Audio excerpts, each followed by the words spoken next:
आइए देखते हैं न्यूक्लिक एसिड क्या होता है। कि एक हमारा चैप्टर है न्यूक्लिक एसिड, इसको हिंदी में हम केंद्रक बोलते हैं।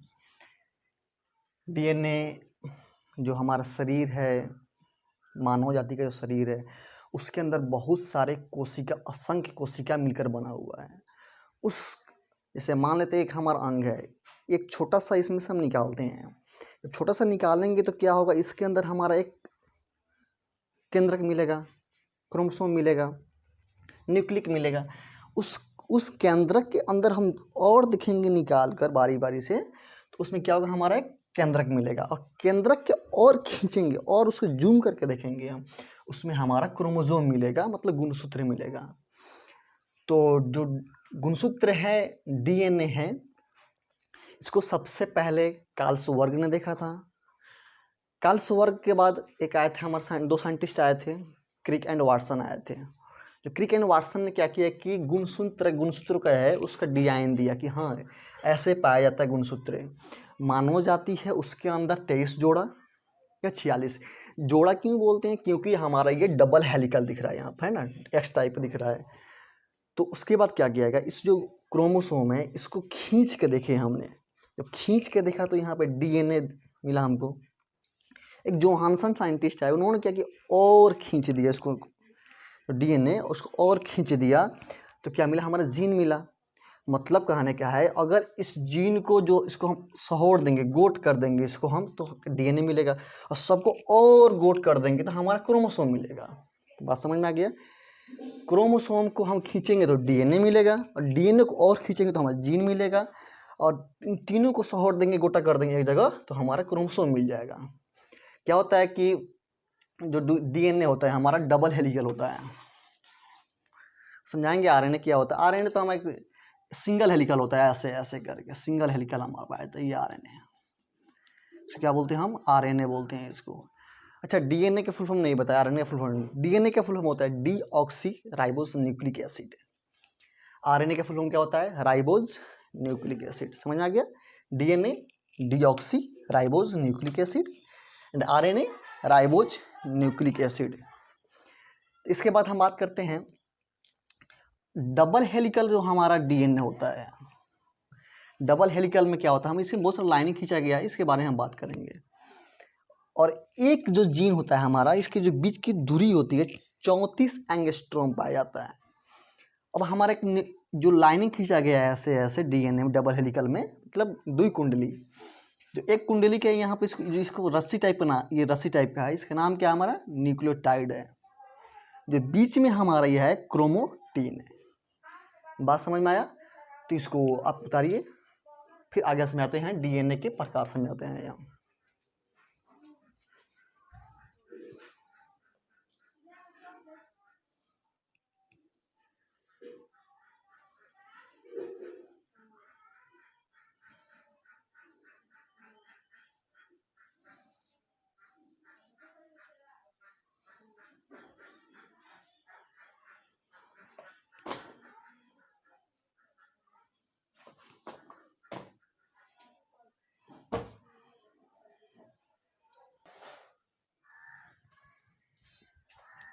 उसके बाद डीएनए के बाद हमारा आरएनए है। आरएनए जानते हैं, आरएनए क्या होता है, हमारा सिंगल हेलिकल होता है। देखिए, डीएनए से आरएनए बनाना या आरएनए से डीएनए बनाना आसान है, लेकिन जब आरएनए प्रोटीन बन जाता है तो उसके बाद नहीं बन पाएगा। जब डीएनए से आरएनए बनाना, सिंपल क्या करेंगे, जो पायरेडिमीन होता है हमारा, पायरेडिमीन की जगह पर हम यूरेसिल यूज कर देंगे तो हमारा आरएनए बन जाएगा। लेकिन उससे पहले जानते हैं कि हमारा आरएनए जो हमारा है राइबोस न्यूक्लिक एसिड है।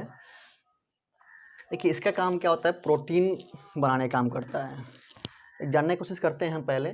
जो हमारा आरएनए है, इसमें क्या बेस थाइमीन होता है हमारा। थाइमीन होता है, यूरेसिल होता है। थाइमीन जब क्या करें, यूरेसिल कर लेंगे। उसके बाद इसका जो संरचना होती है, एकल हेलिकल होता है हमारा। इसी में होता है हमारा ATGC है ना। उसके बाद हम देखते हैं कि आरएनए के प्रकार कितने होते हैं। आरएनए के प्रकार कितना होता है हमारा, mRNA, small mRNA, tRNA, rRNA। इस एम से क्या होता है, मैसेंजर है ना, मैसेंजर है जो हमारा है। टी से ट्रांसफर, आर से राइबोज बनाना। तो हम जानते हैं कि देखिए जो हमारा शरीर है, इस शरीर में क्या होता है कि 20 अमीनो अम्ल की आवश्यकता होती है एक प्रोटीन बनाने के लिए। लेकिन जो शरीर है उस शरीर में 10 अमीनो अम्ल ऑलरेडी मौजूद होते हैं। लेकिन रहा 10 अमीनो अम्ल की, 10 अमीनो अम्ल क्या है, हमारा जो भोजन होता करते हैं हम लोग, उस भोजन से 10 अमीनो अम्ल को लेता है ये। तो 10 अमीनो अम्ल कैसे लेगा, कैसे, कौन पहचानेगा, कौन बनाएगा, कौन ले जाएगा, ये देखते हैं। सबसे पहला हमारा है mRNA, एम से मैसेंजर। जैसे हम लोग भोजन करते हैं तो भोजन में बहुत सारा प्रोटीन, विटामिन, मिनरल्स आते हैं। उसमें उस भोजन के अंदर जो हमारा mRNA है उसको पहचानने का काम करेगा कि हाँ आ रहा है वहाँ पर। जैसे हम लोग भोजन करते हैं, टुकुर टुकुर देखता रहेगा ये, अगर उसमें से दिख गया कि हाँ प्रोटीन आ गया, अमीनो अम्ल आ गया, क्या करेगा, अमीनो अम्ल को पहचान लेगा, पहचान के पकड़े रहेगा।